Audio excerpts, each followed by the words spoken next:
Hello,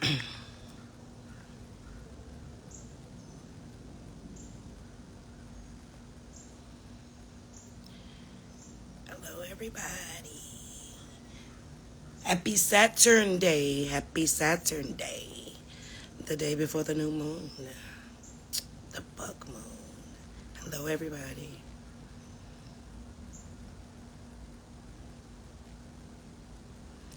Hello, hello, hello, hello, hello, everybody.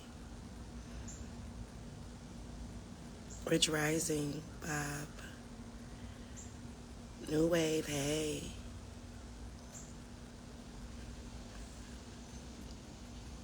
Hey, boo. I got your. I seen your text come through. Hey.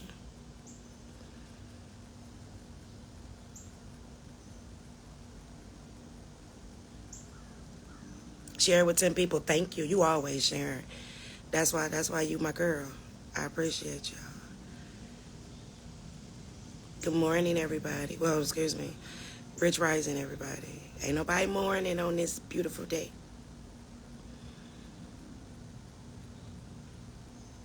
Hey, let me know if you want to come up. Not y'all. She know who I'm talking to. Because we about to go a little bit over trust. Layla's gonna come in because I say you guys are asking questions. And then I want to make a few announcements as well. And then have Layla come up and answer some questions for you guys when it comes to trust. All right. Yeah, grab your notebook. Grab your notebooks.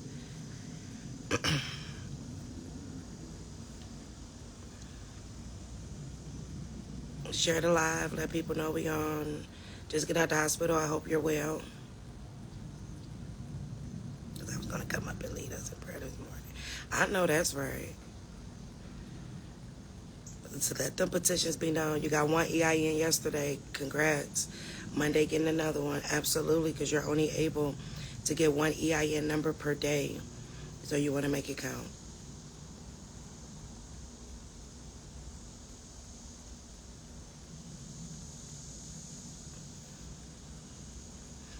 Let me see if she requested me yet.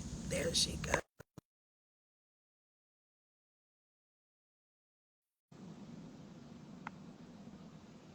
They playing. I keep hitting this accept button, and they act. Did you get the accept button? I hit it like 3 times. There she go. There she go. There she go. Hello, goddess. Hello, our favorite trustee. Hello. Hi. Hello. Peace. What's So, going on, y'all? Can y'all hear me? I can hear you.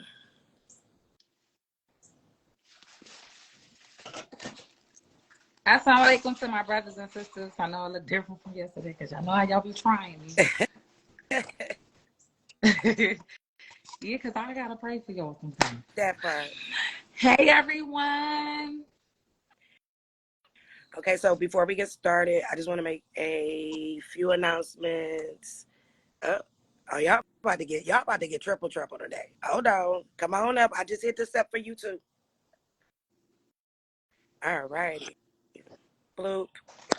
Y'all got 3 powerhouse goddess. This Layla, it's a pleasure. is always Hi, ma'am. Same. Likewise. How Good. are you? Doing super well. Alhamdulillah. so. If I was y'all, I would grab some pens and some papers. Let me get up in the. I'm a student too. I am too. Remain teachable. You taught me some You things. Always. know, Remain teachable. that's how That's we grow. it. Absolutely. That is absolutely it. So, as you guys see, I've dropped a couple trust posts. You guys are asking questions.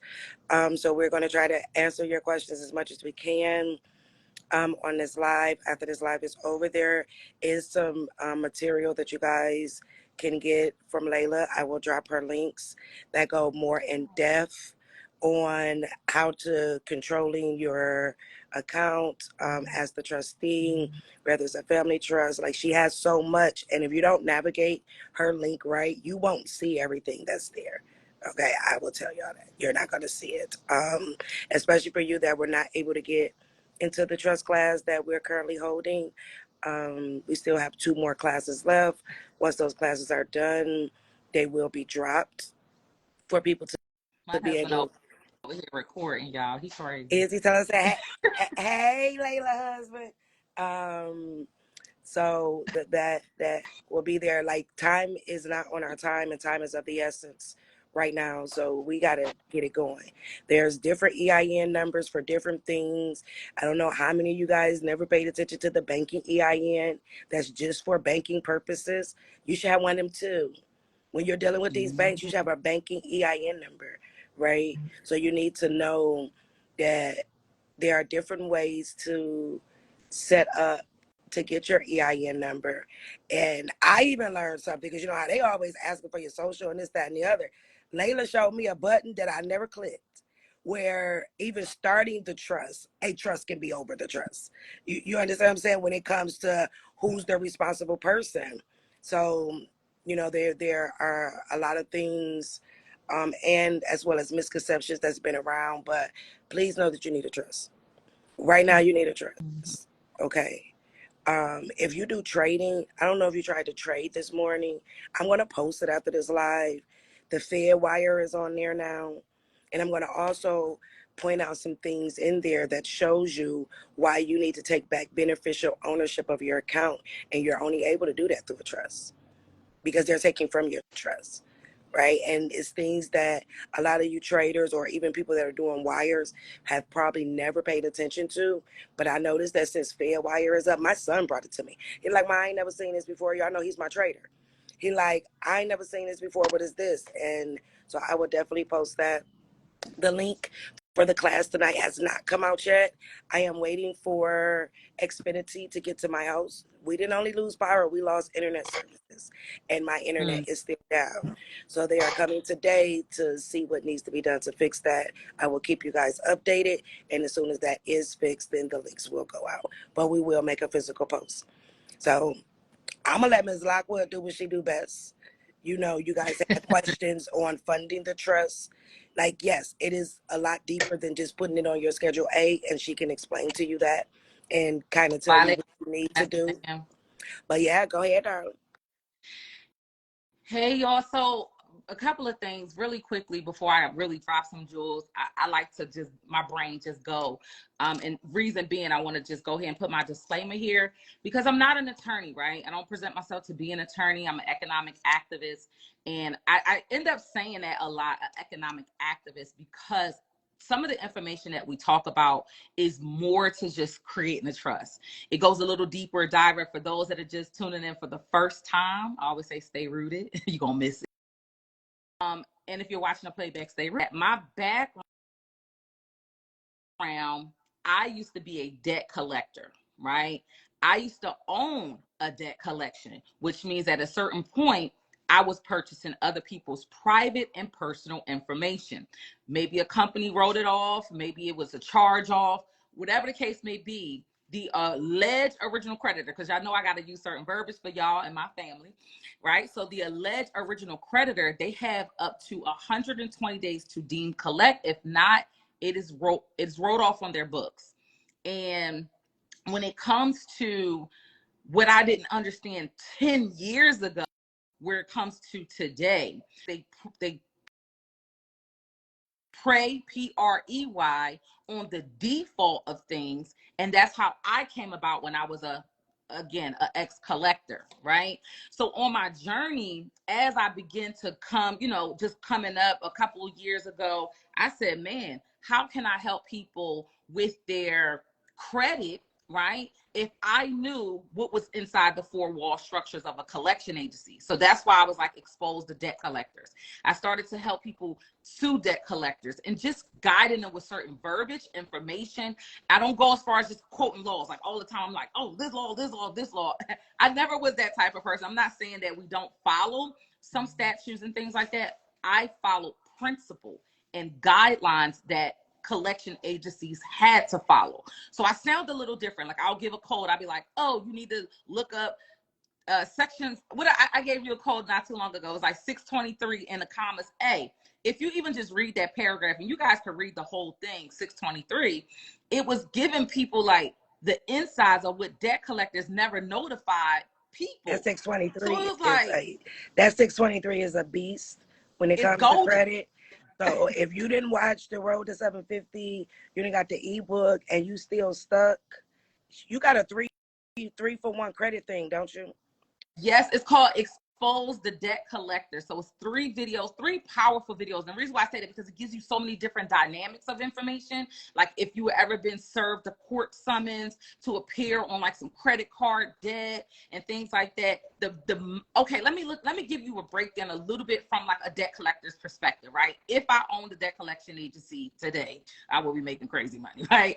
But it's because 1,000 to 1 know their rights. So if I was like, okay, some of these people getting a little, they getting a little knowledgeable, for all of my consumer protection advocates that are out here, like helping people understand their rights, we're so appreciative of you guys because you help a lot of people. But when it comes to debt collectors, they know people don't know their rights. So when you don't know your rights, you don't have none. And if I was a collection agency and I'm like, oh, they block us numbers, they got scam likely, these new data is like helping people see that it's not in their area, so we can kind of like not answer these calls. So collection agencies was not making money. Now COVID came in. Debt collection companies was not making money. So they had to switch it up and turn up a little notches on some gears. So they started just taking a file. Let's say I purchased a file, 10,000 accounts. I would take those 10,000 accounts. Let's say by each corporation, they will file $125 on an alleged debt account. We don't got no proof. We don't know if you owe it. We don't know if it's past statute of limitations, but we're going to inflict fear, because that's what has been promoted during this entire natural disaster, was inflicting fear. We know people don't know their rights. So if we go and file it in the courthouse, they just going to believe us. Anybody can make a statement, a complaint, issue out a warrant and all these types of things until it's proven. And that's what we talk about in that 3 for 1. It's kind of showing you the other side. Like if you don't know your rights, the 3 videos will help you learn how to find things on your report that is inaccurate. The FCRA explains how any and all. So if it's any and all, then you address it as dispute any and all. Any and all could be, you could have my name spelled wrong. You could have my old address and I ain't lived there in 20 years. Why do you have 10 address on this file? Your file should always be updated. That's why they give y'all the legal right to check it every year. You can check it twice a year at annualcreditreport.com. So if you look at these perspectives, it's like, okay, if we don't know something, we know there's not a lot of people that's talking about it. We need people on the front line. Like when you're learning this information, you have to now become believable in what you know. Some people are afraid, like us. I said it yesterday, we're the internet disruptors, right? We are the world rockers because we're learning more information and we're not afraid to share it with other people. There are people that have, different backgrounds, different law degrees, and different types of degrees, and they're upset at people that just opened up an encyclopedia. They're upset at people that you think ChatGPT gonna tell you everything. You gotta dive deeper into like the Black laws addiction, any addiction at that, right? So, I mean, from just learning that in collections, I didn't know my rights at the time. I was just working a job. I grew a little bit in my journey, and I said, let me help people dispute this stuff and learn how to read the credit report, because that's like the number one issue why people have bad credit. They don't even know what they're looking at. And then also once they get good credit, they want to go and get an asset. They want to go get a business. They want to go get funding. They want to go get these things, houses and cars and all this with good credit, and then they don't know how to protect the actual asset. So that's what happened, how I got to this point today. I'm like, okay, I went on this side of the fence. I helped you on that side of the fence. Now let's help you on this side of the fence, is protecting it. So that was kind of like my timeline journey in the short period of, like, I would say within the last 8 years. Layla, can I interject right quick? Also from the tax standpoint of things as well, when they do it as a collection and charge off, they have to file a 1099-C to the IRS. Which is on your transcripts. That's another way they can see like who all has charged something off as well. They can log into their ID.me account and go to wage and income, and you can see all the 1099-Cs that have been filed. They're right there. And ID.me. You said ID.me.com. The IRS.gov. It's under wage and look at all. income. Mm-hmm. And you can request that 1099-C from the company just to strengthen your case as well. Right. So that's, well, this is how the case will be immediately settled too. The other way you can do it is make them prove it to you. So then you can request for them to do it. Don't do all the legwork for them. See, the thing is, when you get settlement so quickly is because they don't want to show you. Two words that have always helped me in any letter, it's a celebration, okay? Good information. All right, two words that has helped me in any letter, any courtroom, is to see. If you don't show me, right? Because evidence has to be proven. It can't be a copy, it has to be one of those things where if you can show me where it truly exists, and then you can show me full disclosures. And that talks about, show me the 1099s, show me the filing of your tax books. How did you write this account off? Because if you charged it off, then you got a credit at the end of the tax filing year. So a lot of the verbiage helps too, like knowing how to trap them to say, I'm not even doing the legwork. I'm gonna send you this letter. It might be 3 sentences, but the 3 sentences is gonna be so powerful that your response has to show me, and that helps you too. And this is why you are the queen.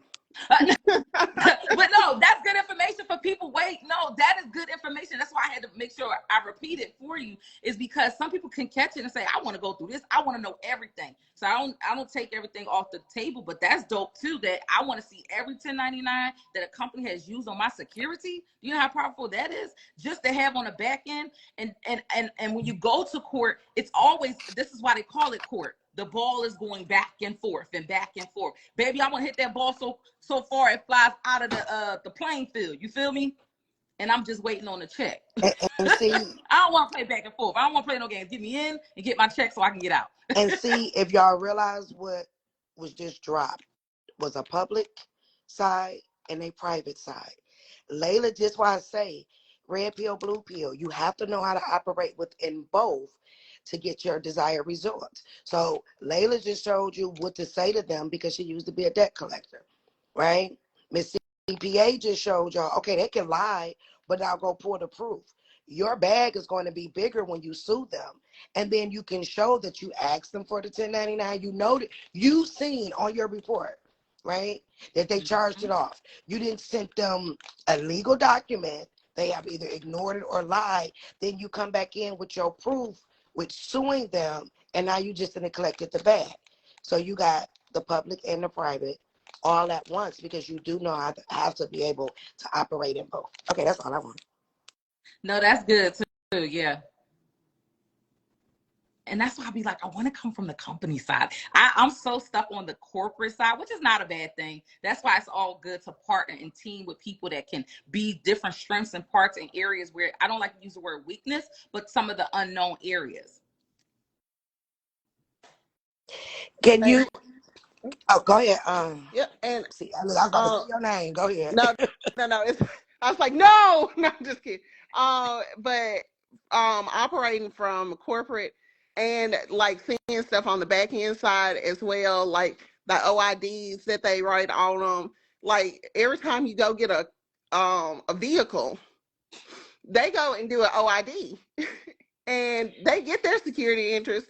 Where is yours? And you know why? Okay, go ahead. Every that is issued out is irrevocable because they don't know if you're going to live or not. You are a human. See, if you're doing business with a business as a business, then that is an entity that will not die. A lot of people kind of challenge me on this because, oh, you can dissolve a business can, you can close a business. Yes, you can. But as in contract terms, it is not a natural human entity. So when you're doing business with an individual, and I always do this because we want to make sure we identify the persons, this is why they have to immediately put an insurance claim on it. You could go out here and drive and get in a car accident.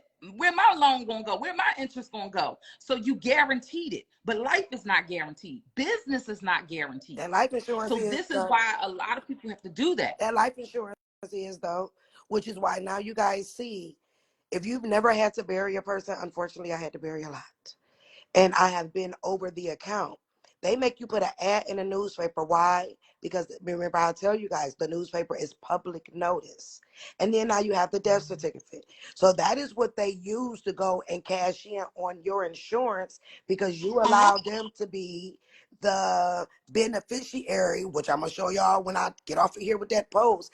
They're considered the beneficiary. So that's why they need the ad in the newspaper. That's why they need you to go through open probate court, which you can avoid all of that with the proper trust, right? And then it shows you're over everything. That's why it's important to put your life insurance in the name of the trust, put the car in the name of the trust, the credit, everything in the business name, so that it can go automatically back to your family. And now you're leaving them, like Layla say, a legacy and not a debt. So y'all see how everything is working in one big circle? That's exactly why everybody has an insurance policy on us. The bank got what's called a bank-owned life insurance.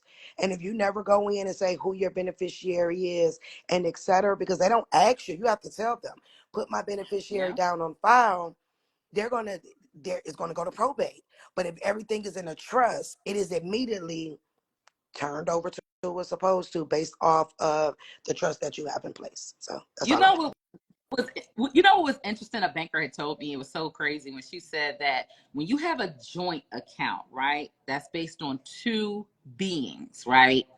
If you have a joint account and that individual, one of the individuals pass away, it is no longer a joint account because that person died. So when a lot of people think that having a joint account is just that protectant of, I'm not going to go through probate process, let that other person be in debt. That portion of that account, that is going to be frozen until otherwise. And when you have pay on death, transfer of death upon death, you have to get paperwork to get it released to you.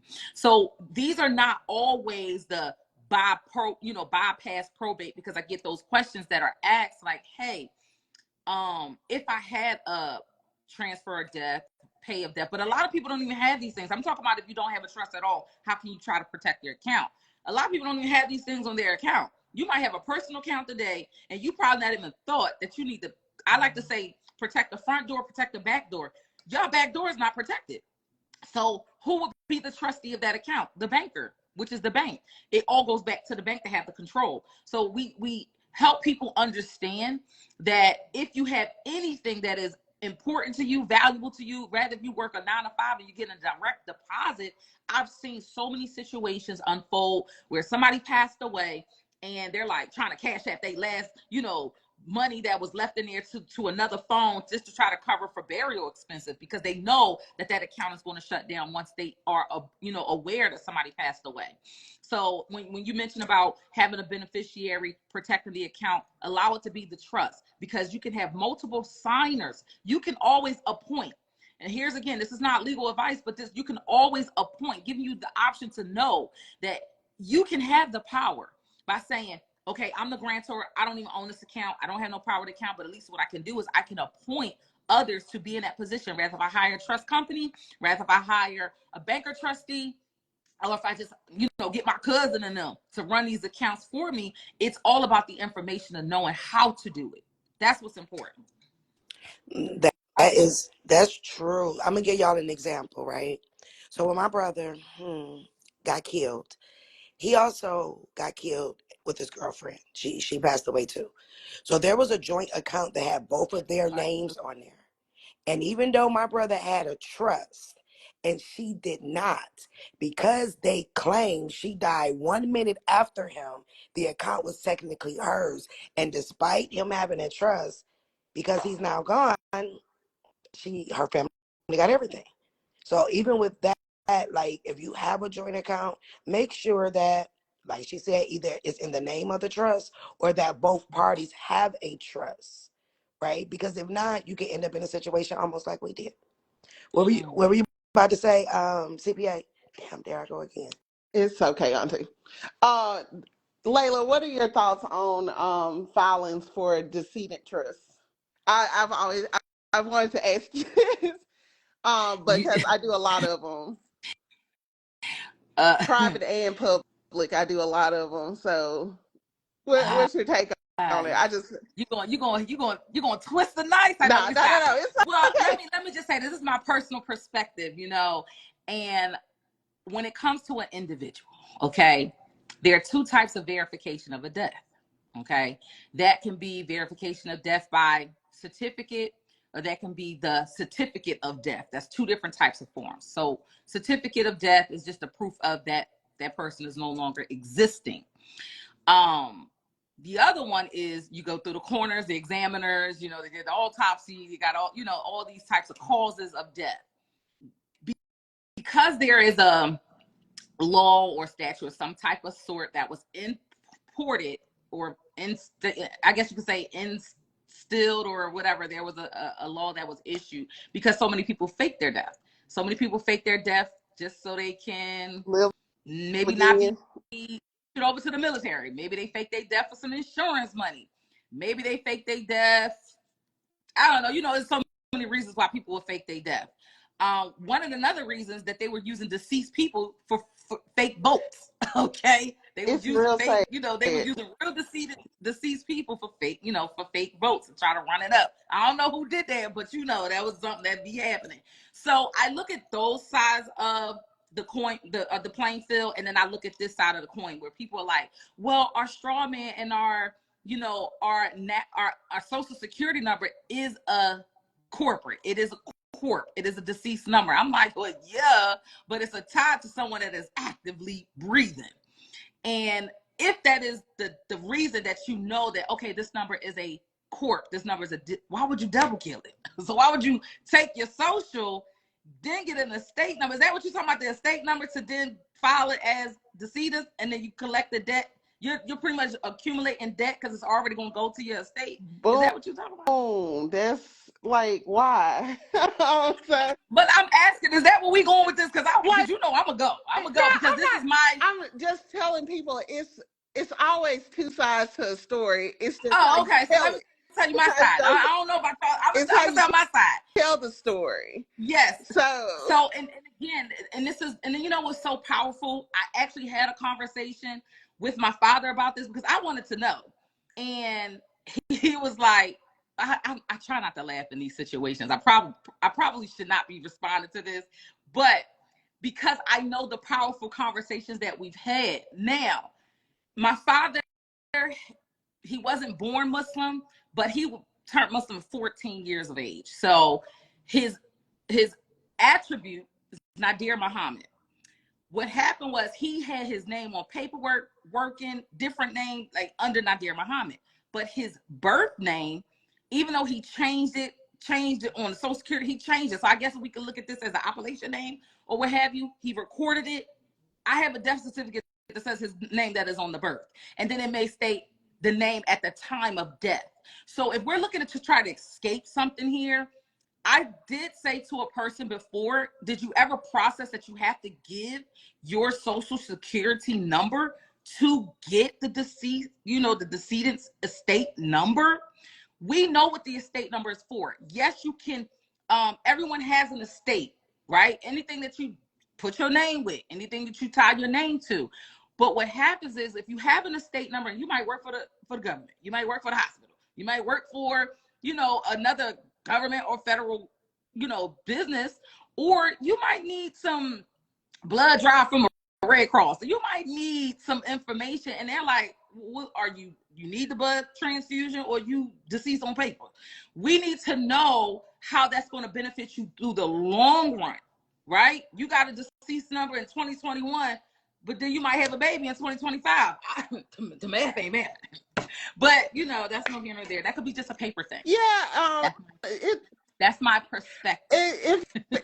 So just from my side of the coin on the IRS, like we let it skate if the 56 forms are correct.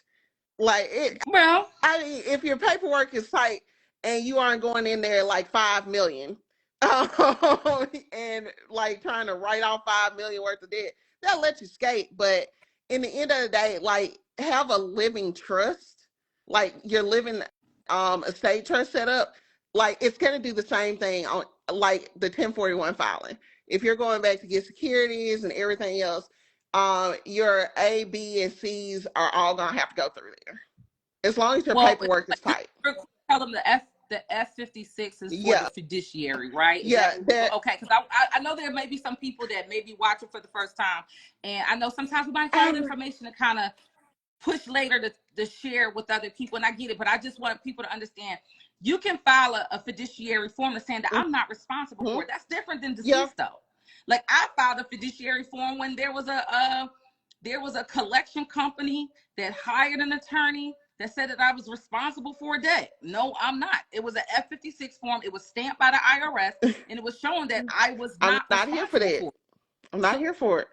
So I don't know about the state number part. That and it could be my ignorance. Let me put my it's not it could be my ignorance. No, and I don't want to get the conversation like twisted.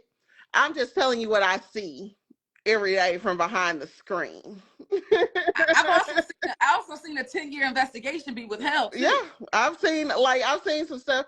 Like if this is, and I goes to say, if you're jumping off cliffs, if you're going down rabbit holes and everything else, know what rabbit hole you're going down and know the consequences of the rabbit hole. So let me say this: cancellation of debt, discharging of debt, and also being exempt. Those three does not mean you have to be deceased to do it. Like deceased on paper, meaning having a decedent number. Now, privacy, this is where I'm going to talk about why I went this direction, was because, and it wasn't like I seen this, learned this, and then came back and be like, nah, that ain't for me. No. Remember, I came from a corporate side of things. I also seen how I'm looking more into billion-dollar companies pay zero taxes. Ain't nobody got no estate numbers over there. I'm just looking at how they're structured. So now it goes back to how you're structured, how you're engaging in business, and how you're looked at is based on your structure. So when I talked about Layla Lockwood LLC, here's the dynamic where you can say, oh, well, the natural person is no existent, because 7 years of operating of credit is an operating of existence of, it's how you're engaging in business, because they know you're using it. This is how you keep a good credit score. The more you have, more debt you have, the more credit worthy you will be, right? But then if you don't have no operating debt, you don't have nothing reported, then you're not worthy. That's the sad thing to how to put it, but that's just how it looks. Now, if I was to use the business side for 7 years straight and not use the personal side, then I'm not existing. You follow where I'm going with this? Oh, I'm following. I'm just y'all picking up what I'm driving. Okay. It takes me a little bit of a minute to see my my mute button, but I'm here. I'm just listening. Okay, perfect. So when I started to see how companies wrote off as a loss, I started to see how companies faulted people. Let's go back into the people, because in order to engage in business, corporations need people, right? And I posted that yesterday. We posted yesterday. Corporations need people to thrive in business, rather human resources, human capital, right? We need to hire real people to work under the corporation in order for it to operate.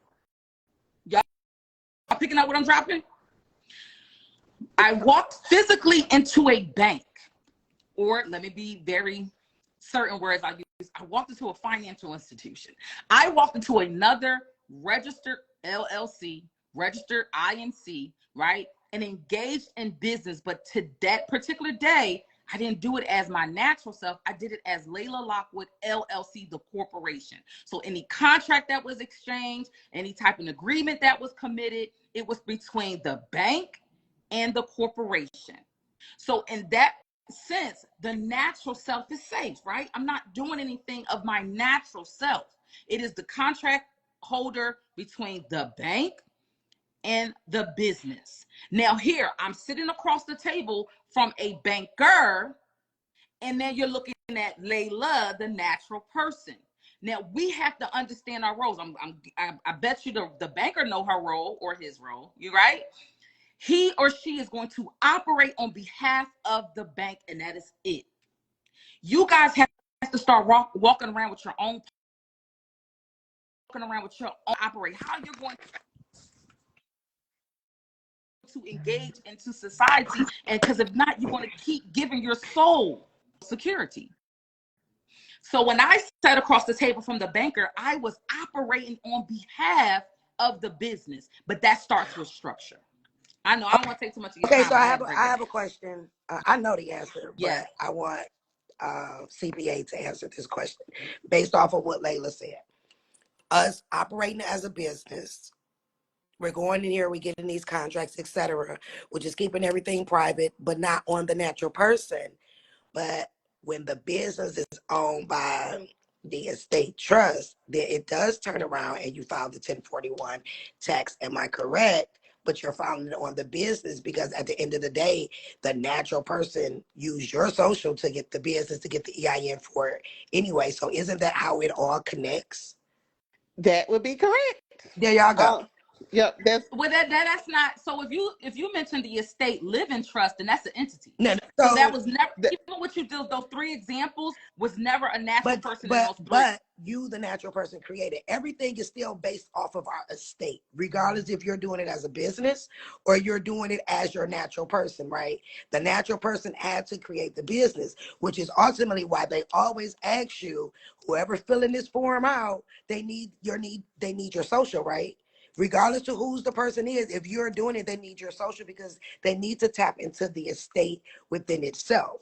So on the public side of it, and this is why you guys are getting public and private today. You're absolutely right. Set yourself up right. Keep yourself protected.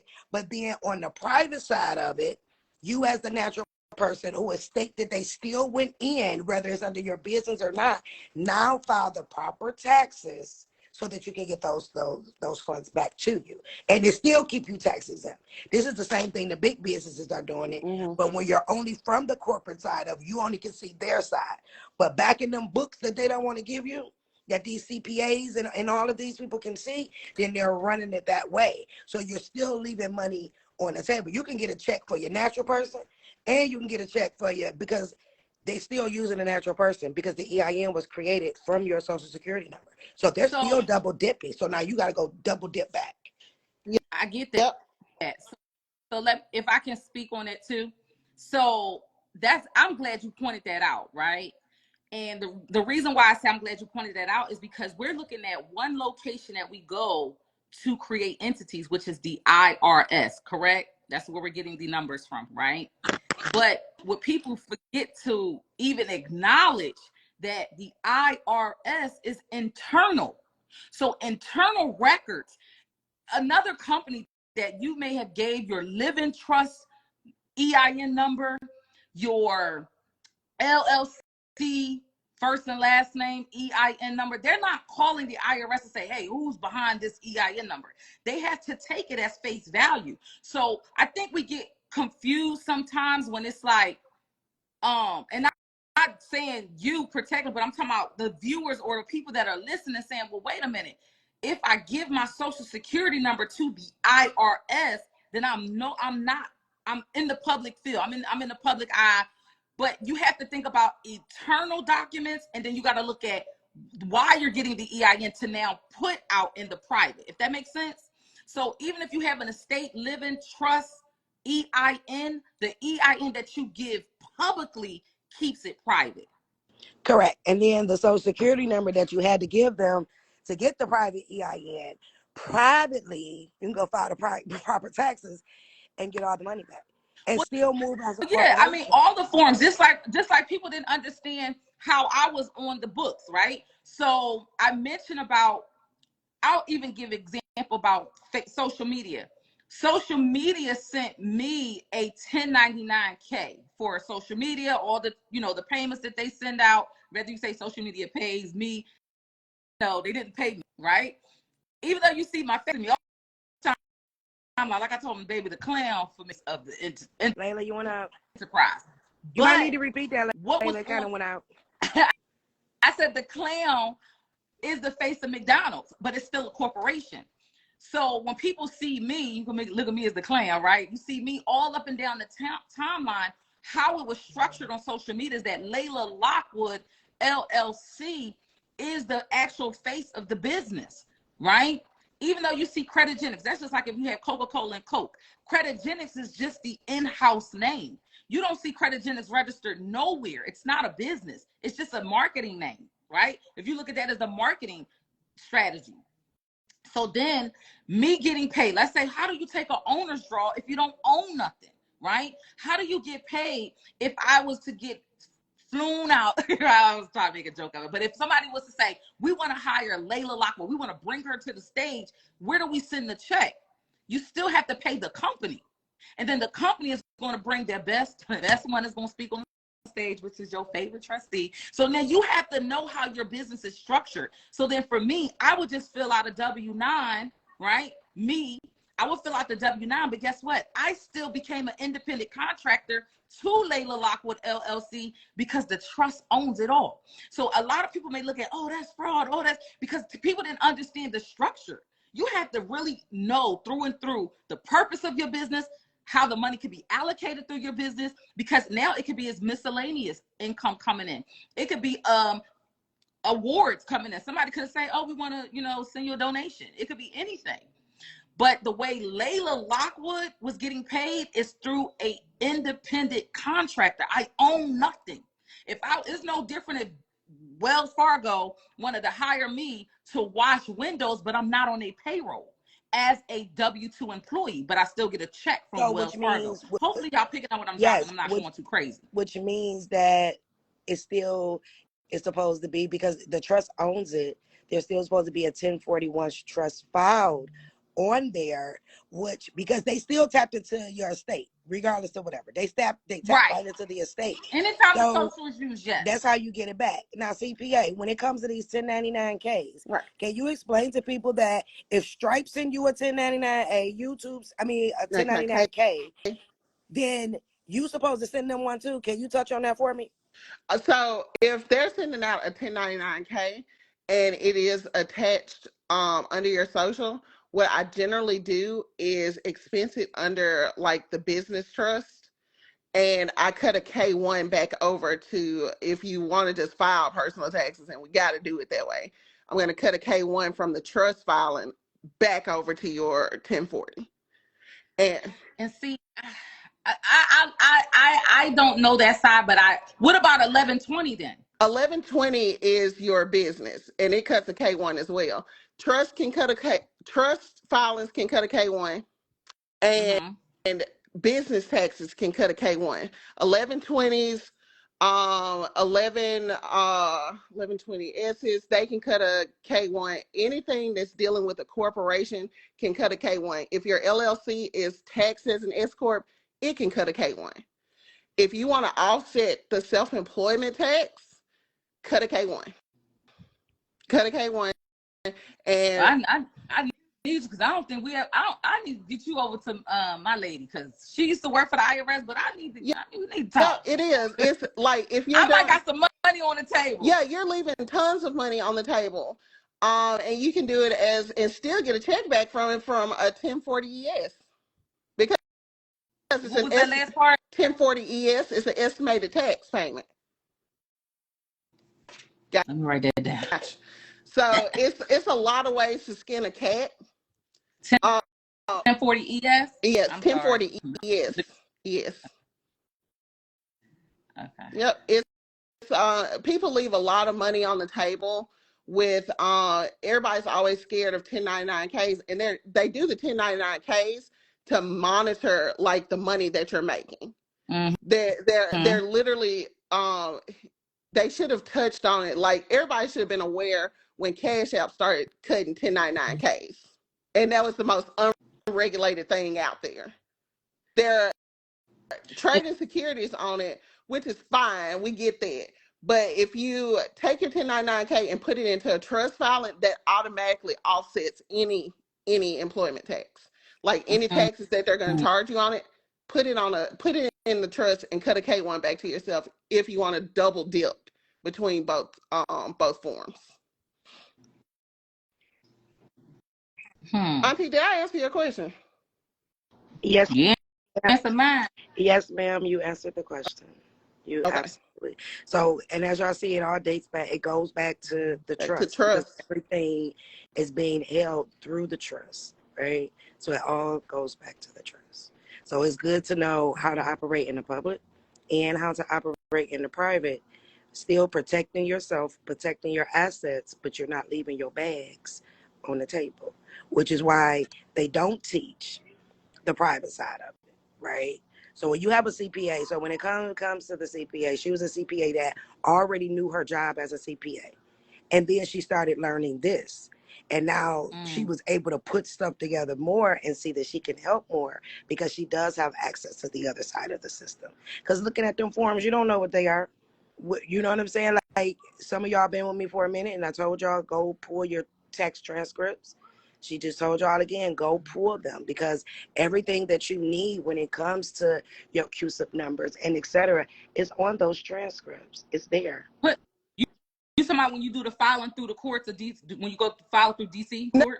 No, you ain't got to. Your 1099Bs, any 1099Bs that were filed on your behalf, that wage and income transcript, the CUSIP number is down at the bottom. And that's for all, what will it show all companies that ever created CUSIP? All if you go back, companies. And the good thing about that is it gives you your CUSIP number. These CUSIP numbers that y'all getting from these people that's selling them is giving you a pool number, which means I can be all 1,010 of us on this call can all be in that pool. That's not your exact CUSIP number. That is the main CUSIP number. But the one that's on your ID.me account, that is your exact CUSIP number to the securities that they are transferring on your, that they are selling on your behalf and not paying you for it because you are not listed as the beneficial owner because you're dealing with a corporation. And you can request you can request the full CUSIP number from the IRS. You just have to do the request properly. If you send the request in, they will send you your wage and income transcript with the full number because online it's redacted for your privacy, but it's just like doing a FOIA. It's your information. You have the right to see it. You have the right to see what's on your wage and especially see how people taking away from you. Shoot, you don't make the claim, somebody else gonna and do the thing is, this is why they doing with this Fed wire system and everything. And when they say that people are audited because you owe, it has nothing to do with your wages. They can see that a 1099B was filed. They can see the 1099C was filed, and then they can turn around and see that you did not report it. So that's what an audit is from, right? It has nothing to do with no wage statements. Well, that is considered a wage on there, but that's how they're able to see because it's all internally. And so we have a duty to make sure that we file these the same way that the corporations are filing them. And that's how you get your money back without ever having to tell American Express, oh, I want my money. File properly. You're going to get your check because guess what? The Treasury going to send you your check. And then the Treasury going to go out to American Express and say, you didn't report this. If you do get a 1099K and you've made $100,000 through Stripe or Square or etc., right? They sent you a 1099K to pay your taxes on there, right? So aren't you supposed to? It's supposed to be known to the IRS that that same 100,000 that you have to be taxed on, that this company Square or Stripe also made that amount of money too. And because especially Stripe, they're a private company, so they don't even have to report their securities at all. So that is the purpose of making sure you have the living trust set up so that the proper 1041 taxes can be filed on there. But still in the process, make sure that you are protecting yourself, your business on the public side of it, having everything structured property, having everything in the trust, and then on the private, it's private for a reason. It's private for a reason. On the private side, you're getting checks and everything is being offset. And if you know that a trust cannot pay taxes, everything that's put on there is considered an overpayment, which is ultimately why you get a check back. Absolutely. Like, and you know, the whole thing about the 1041s, the 1041s walk like they ask about securities on the 1041. Well, here's another thing too when it comes to corporate structures, when it comes to trust as well. And I think where I kind of I don't have that experience in that area is because I use pass-throughs.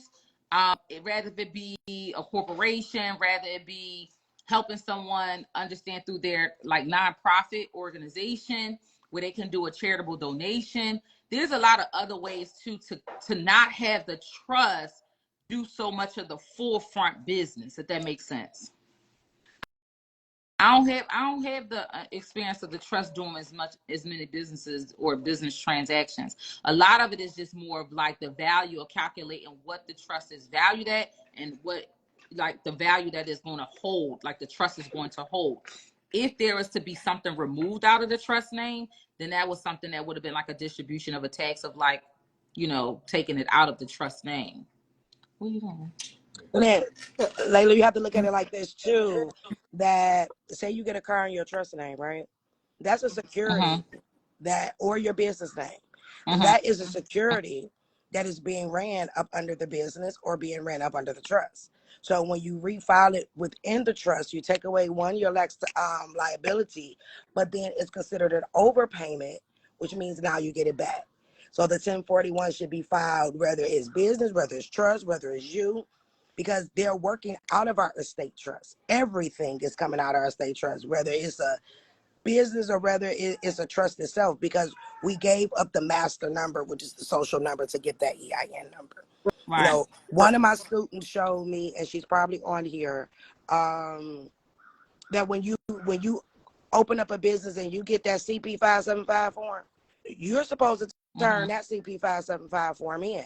And then when you look at your ID Me account for your business, you will see $1 million credit on there.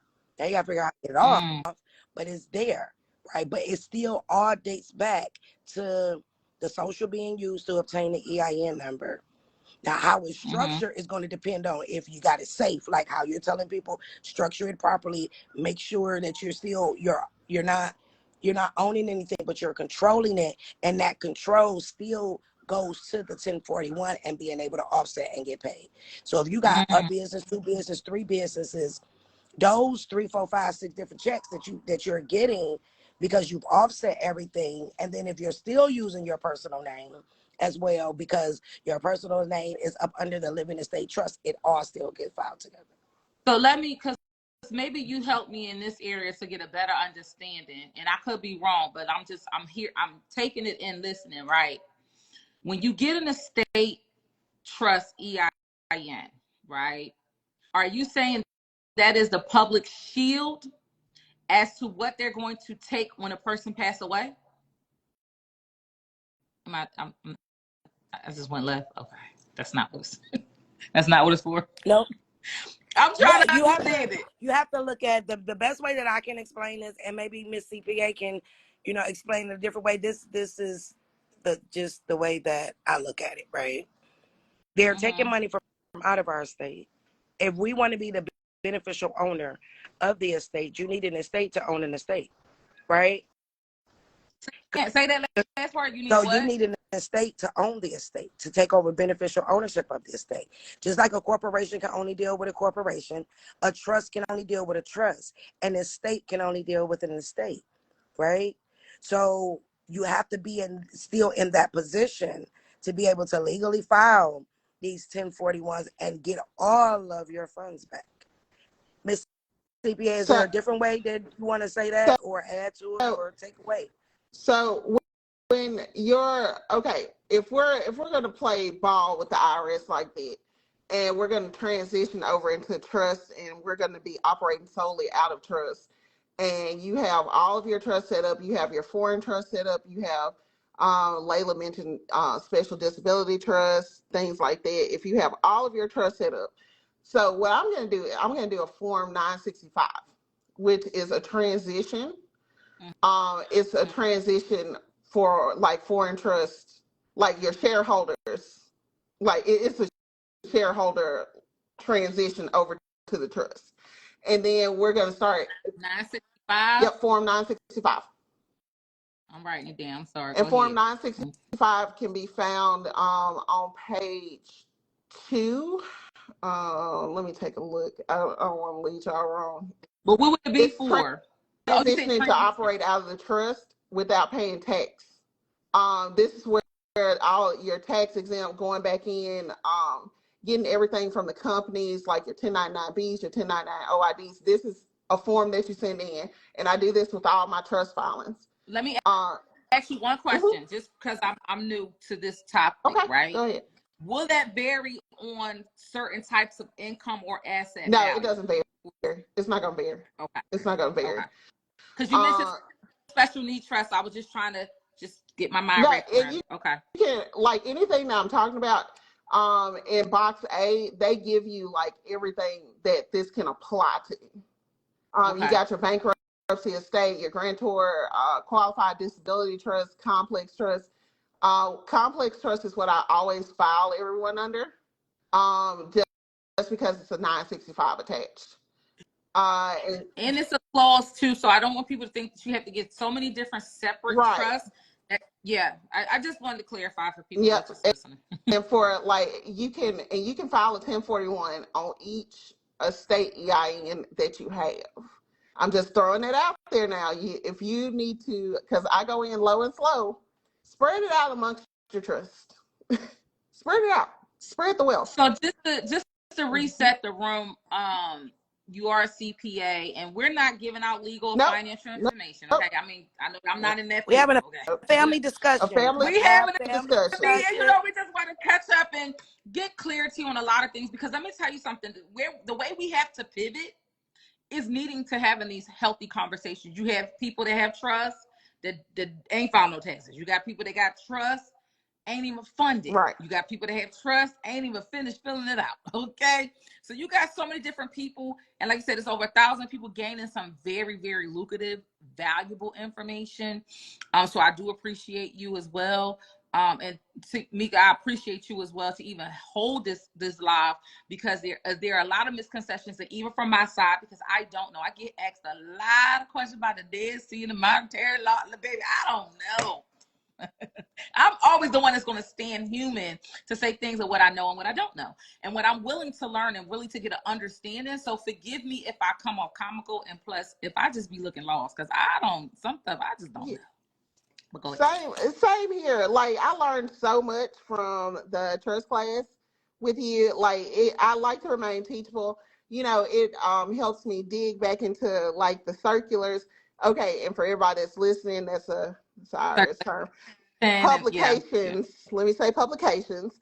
It makes me dig back into the publications to see how I can also help the people as well. You know what I'm saying? I appreciated your whole presentation on like trust that people don't look at a whole lot. You know what I'm saying? But it's there. It's there for the taking. And you know, you can do generation skipping, taxes on them, and everything else, and generate a credit with the IRS.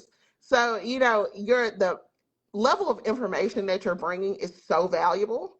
I do want to give you your flowers, because you bring this edge, and we all know that iron sharpens iron.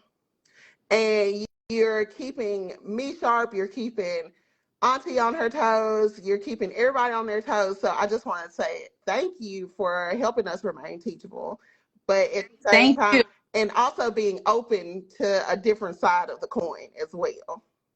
Yes, I put that out there from, you know, the beginning, because I know that there's a lot that I've been attacked, you know, and I told Tamika this. I said I was always attacked by the men. I don't know if I know I come off, you know, strong, but I was always attacked by the men, and like, you know, I didn't know enough, and I'd be like, I just told you I didn't know enough.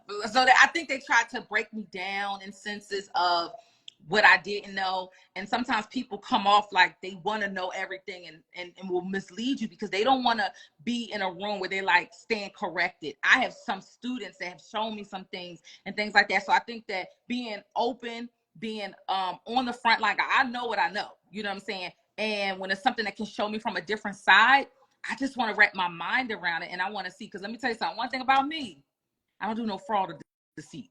Okay. I don't got time to play with it. You know what I'm saying? Like, if people knew my story, they'd be so proud of me, because I was in a shelter 2020, and I left my husband at the time, and I literally left everything. And the reason that it changed everything for me, because I was tired of losing. I was tired of things being taken away from me. I was just tired.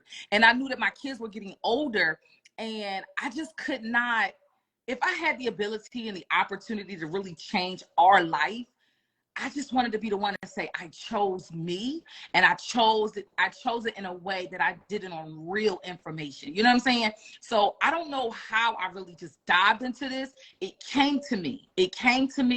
Then again, my father got on board. My uncle was one that was really pouring in. My father got on board, and he just really poured into me on levels that I now understand, because he was gravely ill and never told me.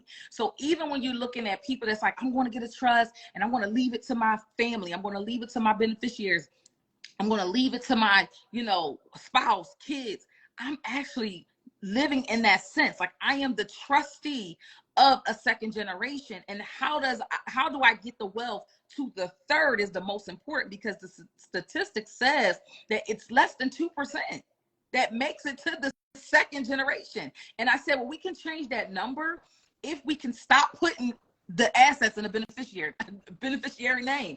I know that sounds crazy. It's something as a switch. It's stop putting the wealth in these people's name. Why would it go from private to a private trust, ABC trust, whatever the name of the trust is, and you want to send it over to John and them? Sorry if your name John, but you get what I'm saying.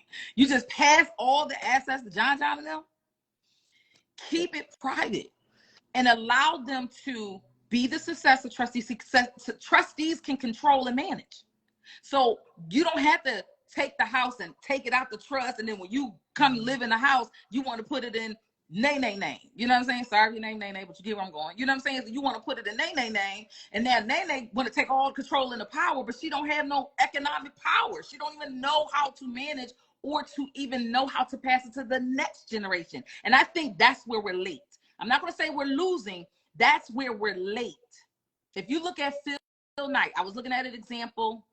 Phil Knight, he invested into Swoosh, he invested into the Nike, he used a grantor retainer trust, and he used that as the investing side. So you can use the trust in certain areas depending on how you do it, but it was revocable. So you have that little risk, you have the challenges where you want to do this, and then all the assets, the interest, all the return on his investment went to an irrevocable trust. He put his son, which is a son named Travis. So if y'all go back and check the storyline, he put his son Travis as a trustee. He didn't put his son as a beneficiary. And that was something that really, because I seen it I seen it. You get what I'm saying? Like when you see it, and then when I seen that, because my father, he passed away fighting the case. He also passed away during the time of a divorce, and he wasn't legally divorced. So everyone's trying to get their dibs. He got debt over here. Then he was in hospice. So they got the medical debt over here. Everybody's trying to attack this estate at one time. So I do understand what Tamika's saying is like, everyone has access to this estate, and that we're trying to claim back on the estate.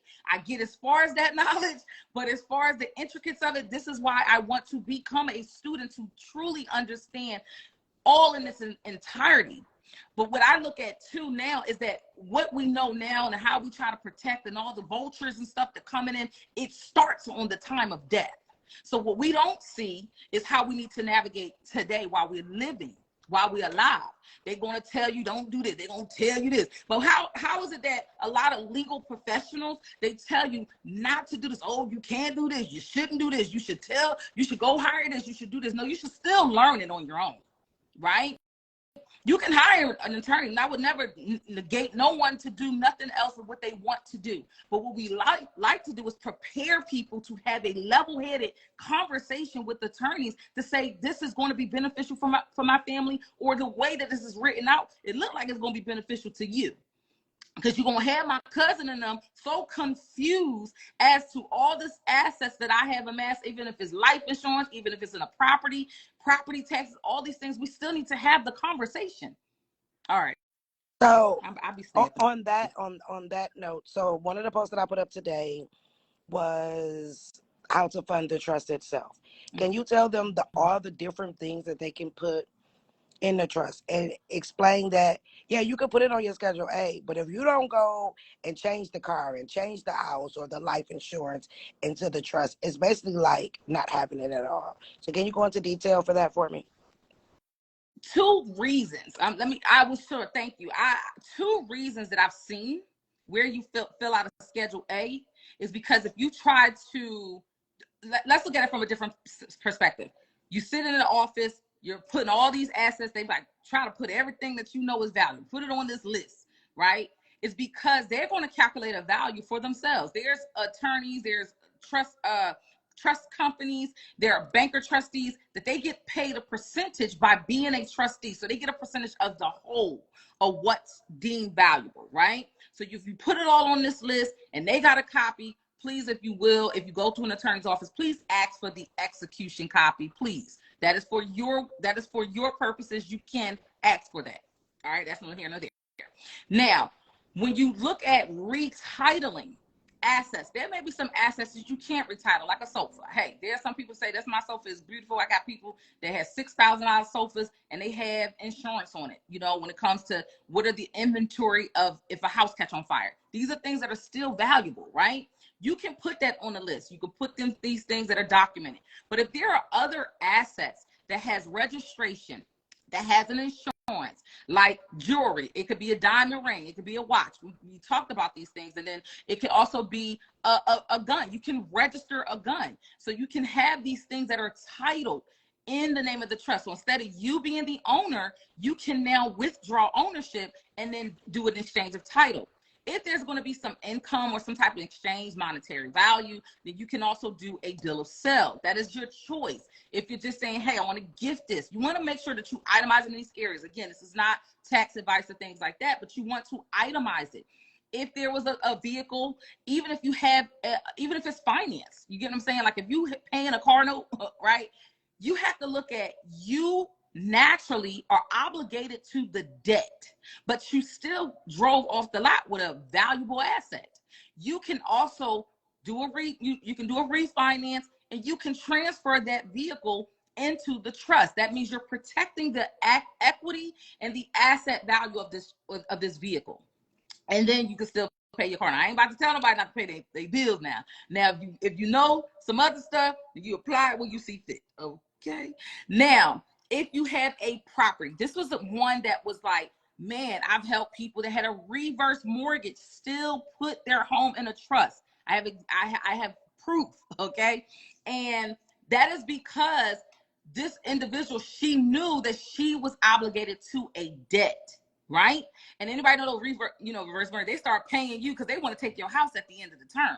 But if she wants to say, wait a minute, I want to give this to my child, because sometimes you can revert this actual loan or agreement, right? That might turn around. You might say, hey, I want my house back.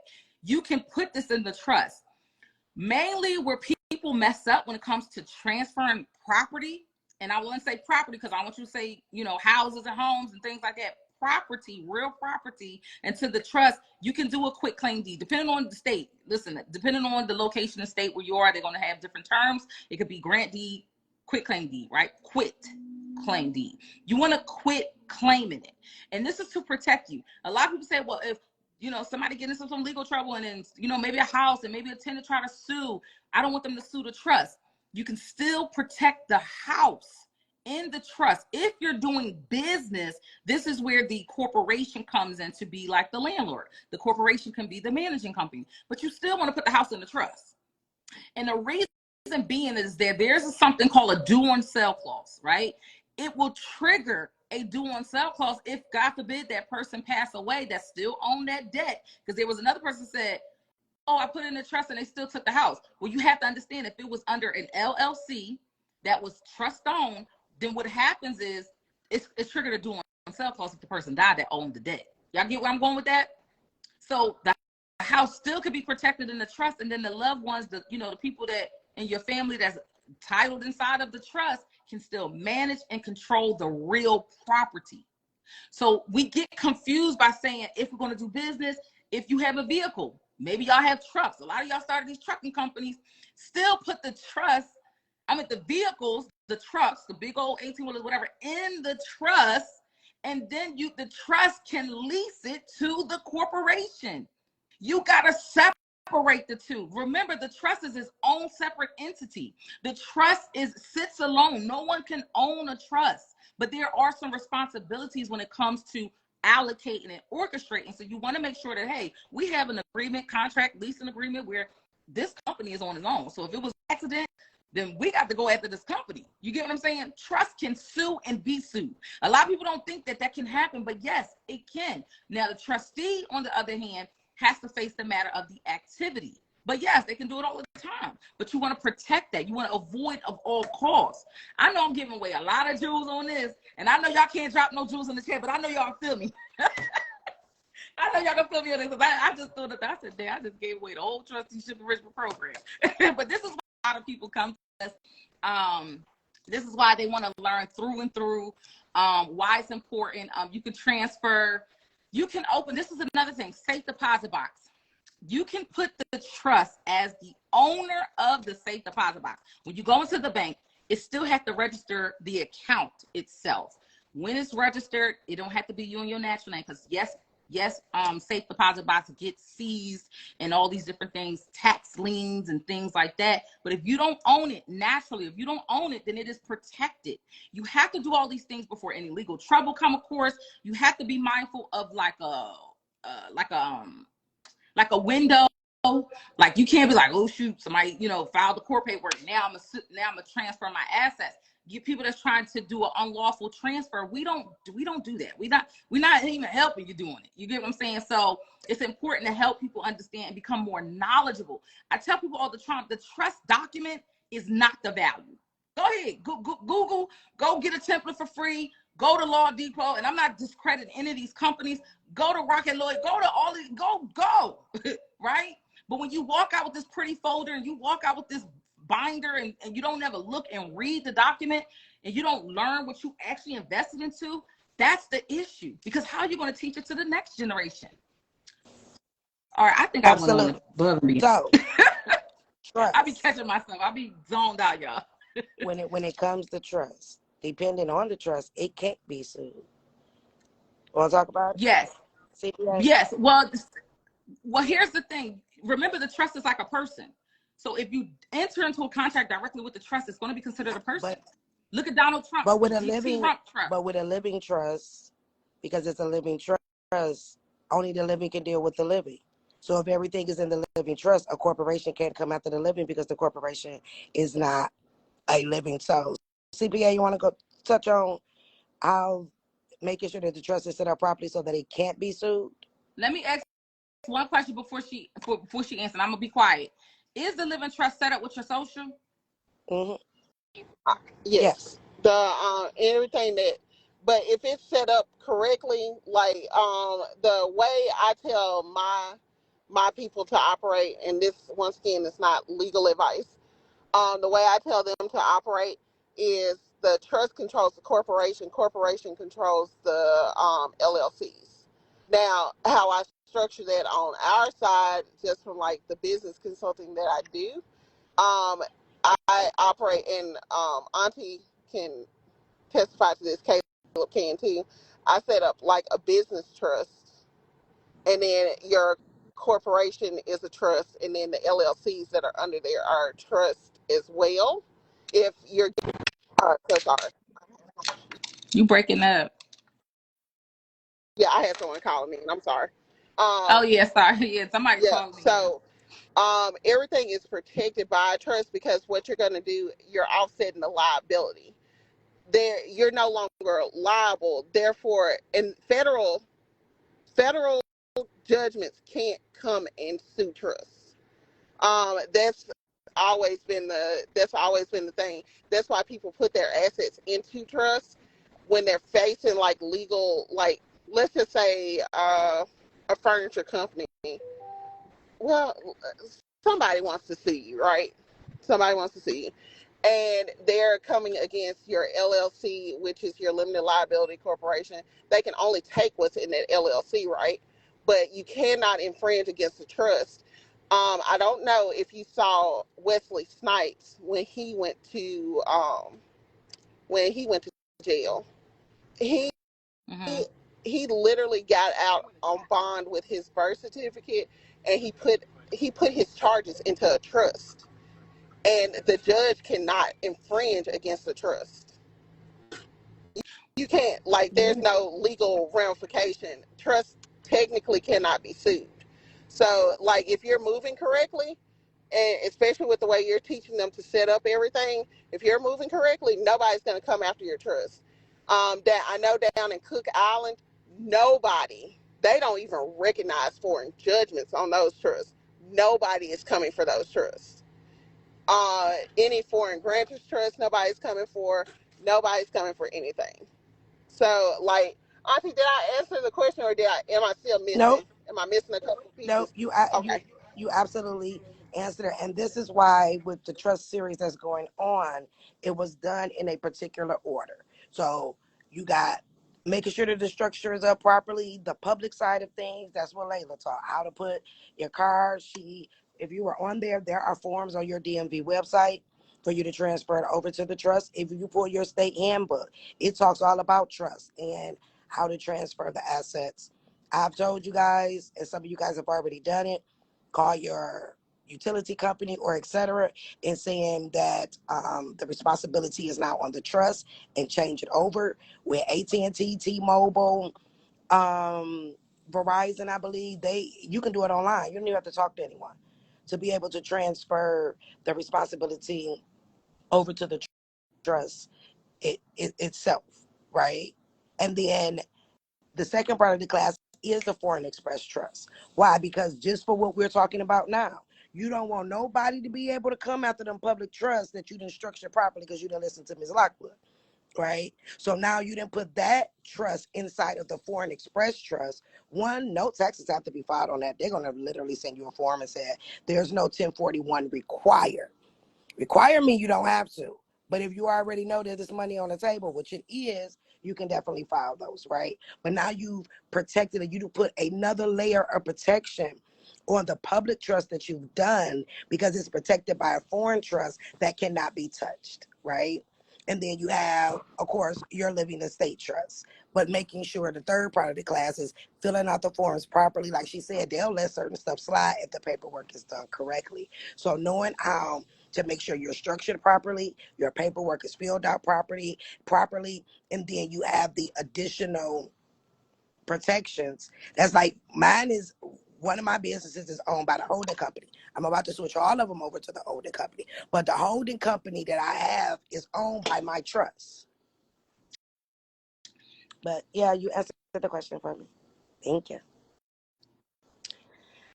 So it's very Well, let me important. let me say this too, because this is why it's important to understand the the uh, the difference of the asset protection trust and the revocable, or irrevocable and revocable, because there are a lot of people that may think that because they just have a trust period that it will protect them in some situations and scenarios.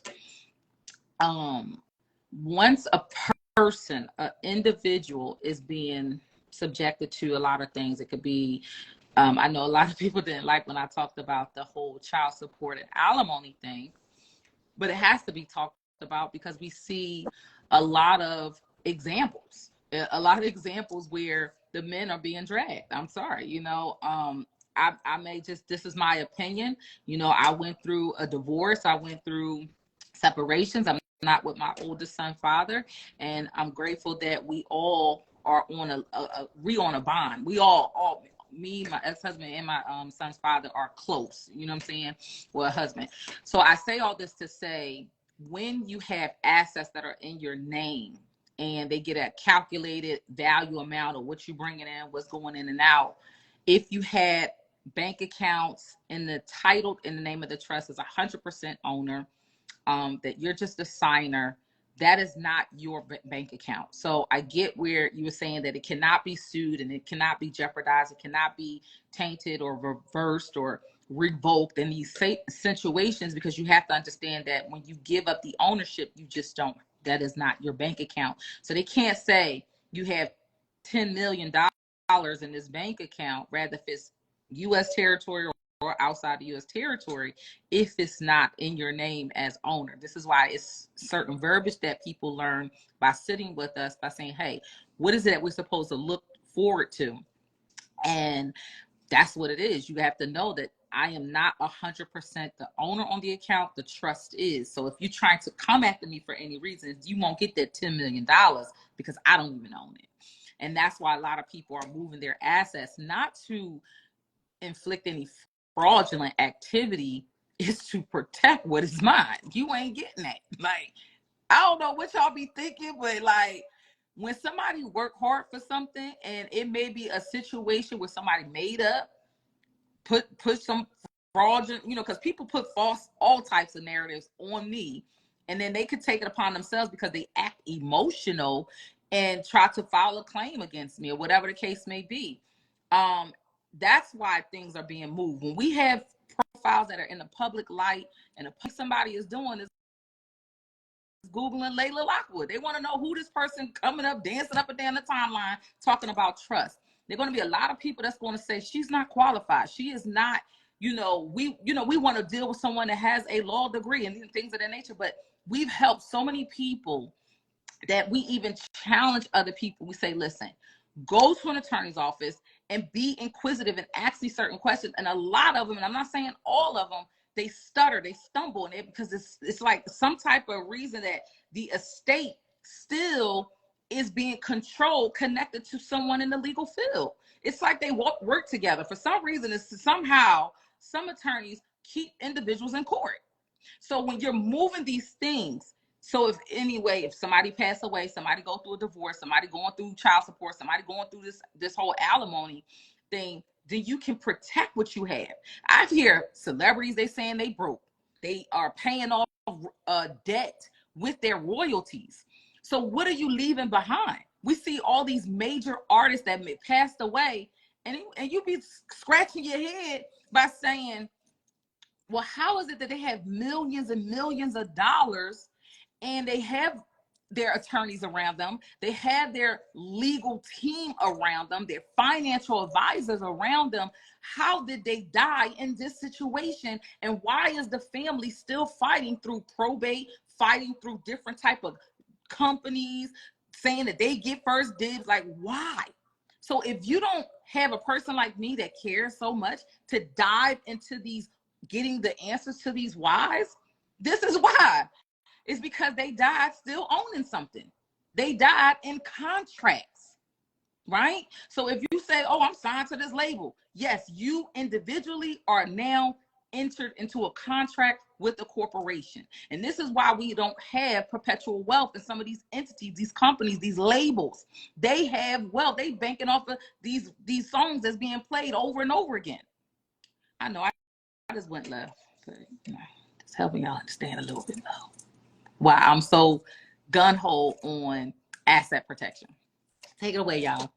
I'll be saying a lot. I'll be giving away all the jewels. Asset protection is key. You gotta know how to go. Joey.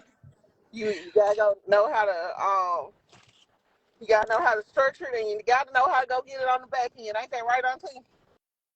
Well, this was my perfect time to say, listen, y'all need to join me on the Built on Trust Tour Atlanta. Y'all showed up, y'all showing out on the ticket sale, so I'm super grateful for that. So I'm going to really, that's the first stop next weekend in Atlanta, live in person. So y'all can see I'm rambling on, so y'all know I'm not just going off of ChatGPT. I can help answer some questions in the audience. Bring your older family that may have, went through like living assistance. I'm going to break down a lot of things when it comes to the stigma on wills, y'all, from hospice, from how you say that word? Dang, I be stumbling on this word. Palliative care, palliative care, palliative care, whatever it is. They got their hands in your estate pocket too, and just helping a lot of people protect their assets. Don't be afraid of this information. Just like I said, this conversation is so critical. It is so crucial. I'm super grateful for the CPA and also Path to Freedom to open up with us three. We have all different perspectives. As you can see, I'm learning. So forgive me if I make certain faces because I'm trying to put two and two together, because some things I have been looking into. I have the 0% book. I have a lot of different books and things around here, but I want to know. I don't speak on certain things. I know I'm getting asked certain questions and I'm just letting y'all know I don't know. I want to know. how they're doing it as far as the billionaires, the trillionaires, when it says zero taxes. I know that that is something that exists, but it's a certain way you do They it, and it's a right way to do file it. they And that's file why in I'm grateful that we 1041. have a CPA. They file in 1041s, and when you look at the structure of how businesses are set up, and for y'all that been with me a minute know, the depositor is always a what? A trust. So even these like Mercedes Benz. So Mercedes will be the issuer, finance, Mercedes Finance LLC will be the issuer of the security within itself or the contract, right? But then they deposit it with Mercedes-Benz Auto Trust. So they protected it with the trust, which is why they don't have to pay any taxes on it. So, but their original structure of Mercedes-Benz Financial LLC had to be structured properly on paper in the public eye, the same way Layla's showing y'all, for you to turn around and then end up with Miss CPA, where now she get all your funds back and you are still with zero tax liability because it was filed and held within the trust, and then the trust wrote it off because you can't charge a trust. A trust is automatic tax exempt. You can't sue a trust.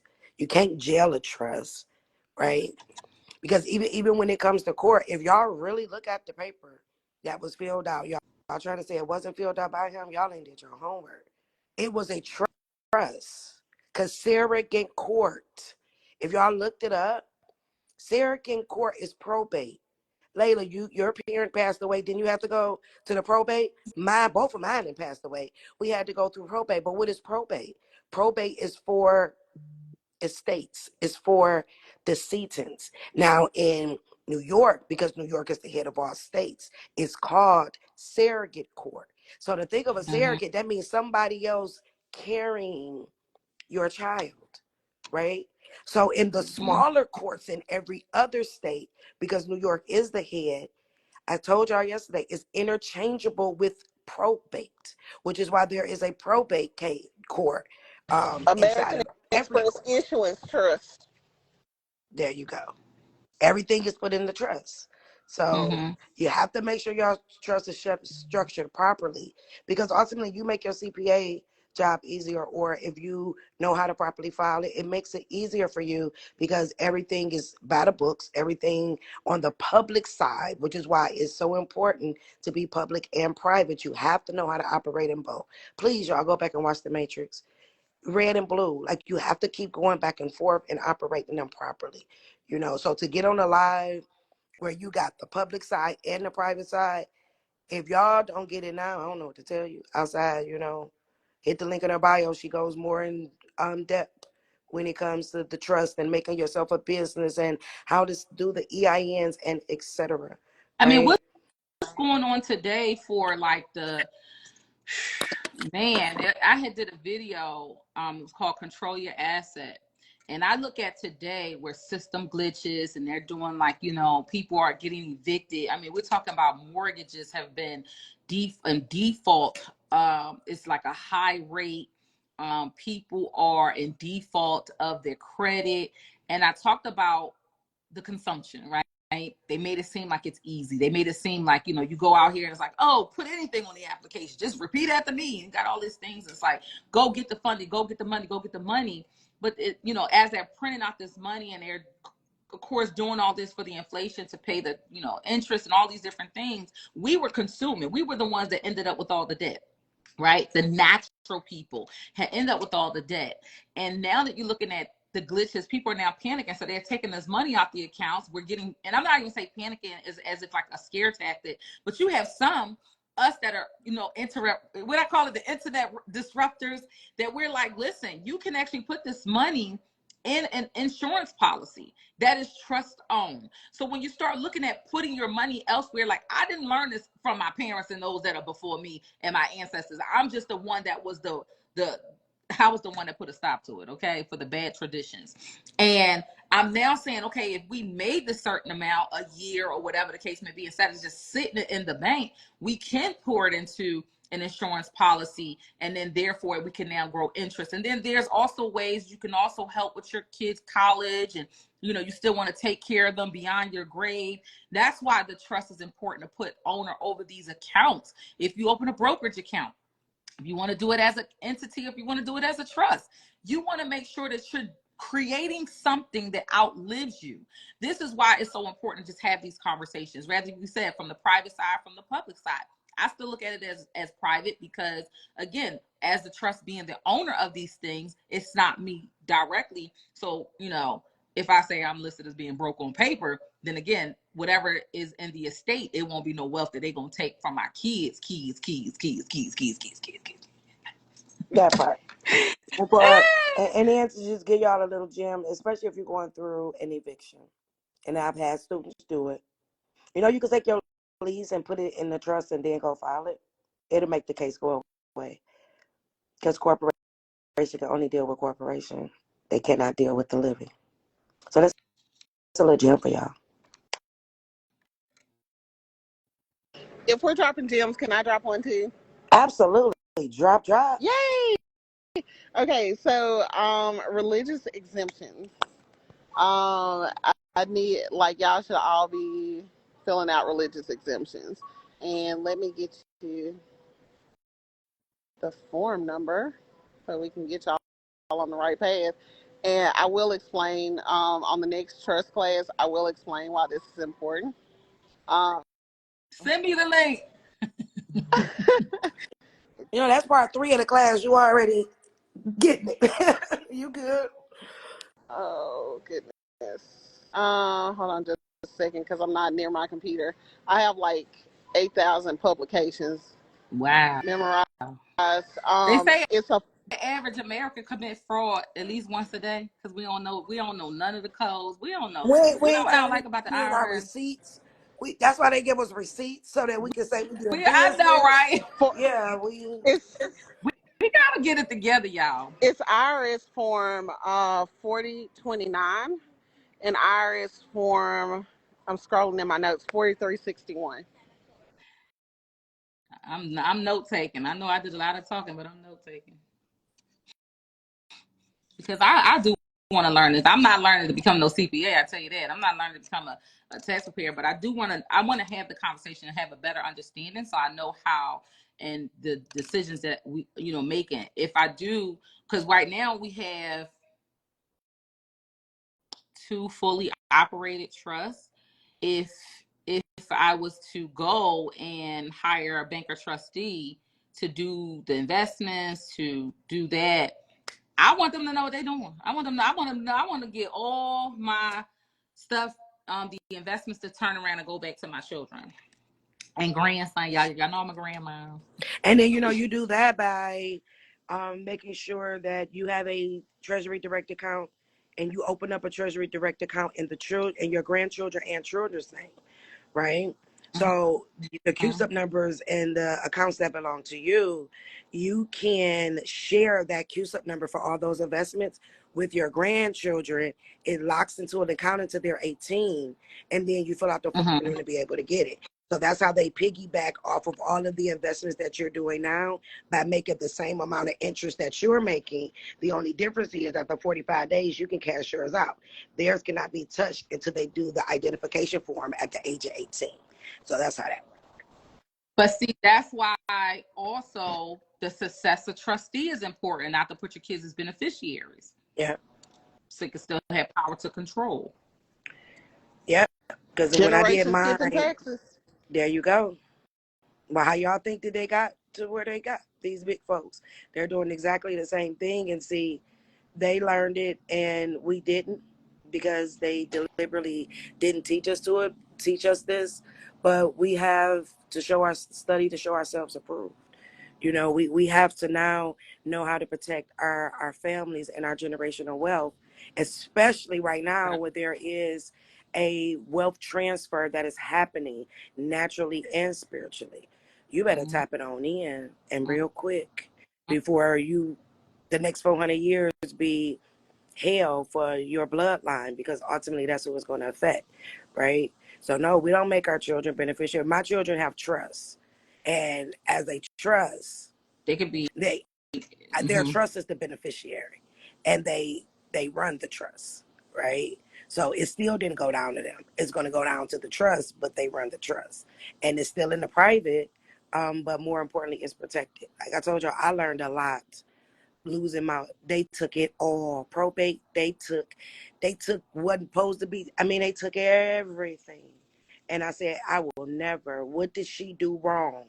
I say, what did my mother do wrong to the point where her house, her cars, her bank accounts, her everything, my little brother, hell, they stole my brother because he was a protected individual. But if he would have had a special needs trust set up for him because he was special needs, guess what? My brother would be right here with me and not me not even knowing where he is because the courts put a guardian that lied him and a trustee over him. That's not even us. I can't even tell you where my brother is. They don't return no phone calls. They're supposed to send the accounting every year of what's going on with his account. My brother was a millionaire. The last accounting they sent was a mistake. It said $0.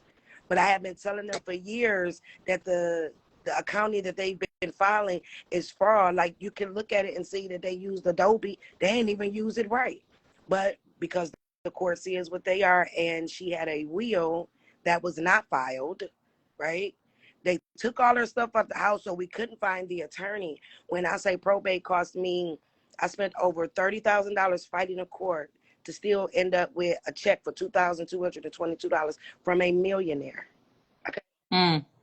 So it's very important that everything that you're working so hard for, especially you guys that have already got discharges done or you've gotten your titles protected, because if you don't, they can still come and take it. And so it's all about protecting y'all. This is another reason why I became an advocate, is because we learn from the injury. We learn from fighting through 2 to 3 years through probate. We learn by so many different, the legalese and things. Like, we don't know what's going on. You're trying to grieve. You're trying to heal. You know what I'm saying? Like, you're going through this stuff and you're trying to have a sound mind, and it sounds crazy. And half of the time, people don't know how to open the estate. So they have either wealth just sitting. A lot of people don't want to go through the fight. So they give up and they lose everything. You got people, and I ain't talking about the Family Feud that Steve Harvey hosts. You got people go through Family Feud. So with me end up coming in the full front by talking about this, even when getting attacked from attorneys and getting attacked from different people in the financial field by, trying to shun me or to not have me think that I was valuable. I still did it, not knowing what the cost, what's going to happen, how this is going to be. Because they can pin a lot of things on me because of the public lighting, but that's why we treat people so good. This is why we give as much as we give, and then we show in examples. We show in real time because we see a lot of the hurt that come from different families. Even though we may be saying we come from nothing, we came from a lot. A lot of families has endured a lot of things, or even the family has brought in a lot of wealth, but it was taken from them.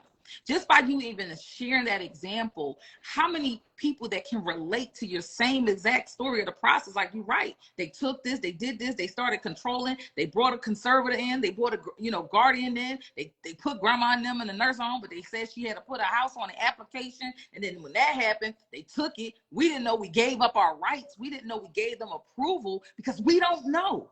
But a lot of us don't want to have these conversations because they don't like the messenger. There are some people in the legal profession that say, oh my goodness, I just wanted to pass the bar, ain't look at a book since. And they have been learning from us. Stop counting out people that is on this social media platform, because we see how powerful it is. We see how much change it has occurred to people's families. It has changed people's trajectory of their household. People are really going through and they suffering in silence because they are afraid to ask somebody because they thought that it was supposed to be a certain way, or they're supposed to go to a certain person. If anything that we said it, and individually, however you want to say, or collectively, has resonated with you, and you say, you know what, I gotta learn some more information. Hey, you can click the link in my bio, baby. I don't know what y'all got going on, but y'all can click the link in my bio, because we have so much information that we've put out there for free. That's no here nor there. This call, I'm telling you, what we said on here today was so valuable. I think I gave half of the program away.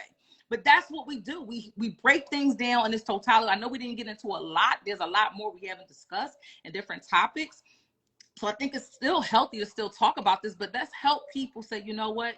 I can avoid this now. I got somebody that got diagnosed not too long ago, or they got, but are they running to go ahead and put these things in place in perspective, say, I need to get my affairs in order? Sometimes that is the problem. We only get our affairs in order when something happened, when there's something right at the last minute. Like we wait till something happen. But if you're sitting here on this call, you say, you know, I learned so much and it has opened my eyes, we have done our job. But it's on you, because I don't know who needed to hear this. There's over 1,000 people. I know there's more. I ain't never had that many people in my life. So the fact that we've already just impacted so many people right now on a Saturday afternoon, y'all got to now put it into action, put it into work. Even if it starts by saying, you know what, by even listening to this, I'm going to go ahead and get a consultation with an attorney. Because, baby, let me tell you something. I don't need y'all coming over here and you're second guessing. I need y'all to know what you want. Okay, I'm not about to tell you what you need. You got to know what you need. And if you've been through it or you trying to avoid going through it, you got to put it in place today. It's one of them situations where y'all don't probably know what's going on. They have a lot of distractions that are out here right now. Some of us, we just get them, pop some popcorn and watch Real Housewives and all this kind of stuff. We're not focused. It's a lot of us, we don't even know where to go or who to go to for that matter. That's why I had to become the person that people want to come to. I don't try to push no sales on nobody because I know me and mine are secure.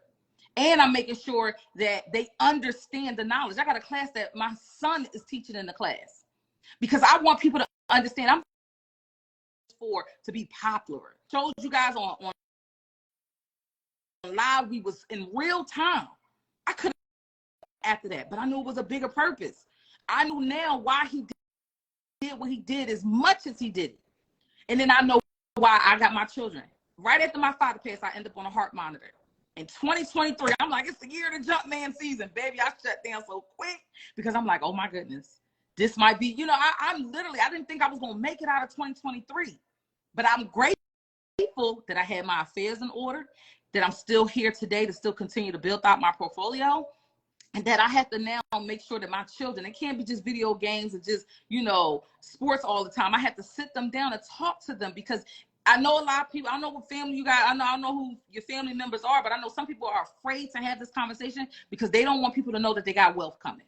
They don't want people to know that they got some money put aside, they got insurance policies, but that's the problem. It's going to go to somebody and let it go into the hands of somebody that ain't know it was coming to them. That's why they say they blow it. This is why the courts come and take it. This is why I go to everything else. Y'all don't have the plan in place that's going to still continue through multiple generations. That's what we help people understand. That was my time, probably. Beautiful. Beautiful. So yeah, I hope y'all took a lot of notes. Yeah, you want to say something before we end? No, she pretty much covered everything. I'm just looking forward to, you know, it was great to be in the space with you again. It was really just, I'm enamored of how I was able to listen to you today. I really appreciate it. Thank you for your time. And we got to work together. I want to sit down, whatever we got to do, invest in your time, because I wanted to share with a lot of people that we've helped. It's a lot of people we've helped and helping them understand where they're going with this as well. I will definitely. Open the comments. I'm gonna text you. See how they going crazy. Drop some hearts in the chat one time. Let me cut. Look, I have to cut it back on. Let me cut it back on. This not my live. I'm sorry. I'm about to cut it back on. Okay, y'all. I give it back though. I get a love back when it's given. It's not gonna do it. It ain't gonna do it on this live. Drop some hearts. It ain't Drop some hearts. Drop some hearts in the chat. Absolutely. But yes, you guys, I hope you guys took very good notes and understand the importance of why having the trust protects you publicly and privately. And not only that, it protects your children and your children's children, because you're here for a reason. So thank you so much, Layla. I know I texted her this morning like, hey, you want to jump on live real quick? You know, these were all impromptus. And then, of course, my CPA, she's on live. This is not prepared. We just, you know. Yeah. Thank you so much. You know, I do got some work to get through to get done. But, you know, like I said, we needed to have this conversation. This is the first time we've ever jumped on live. Like, this is the first time. Yes, it is. And many more to come. So I hope y'all got fed on this day. I'm about to get ready because the internet people is coming so that we got this class tonight. I will update you guys once they are done, so let you guys know when Yeah, I'm coming to Houston, y'all. Yes, I'm coming to Houston, so y'all get ready. Yes, if y'all in the Houston, Texas area, we coming. It's gonna be August the 17th. We definitely take to. I know y'all gonna start putting y'all cities and start asking, but baby, I don't know everybody where y'all at, but we are projected to put LA, New York, and Chicago. These are places that we need to talk about this. But Charlotte, we coming. Atlanta, we see you next weekend.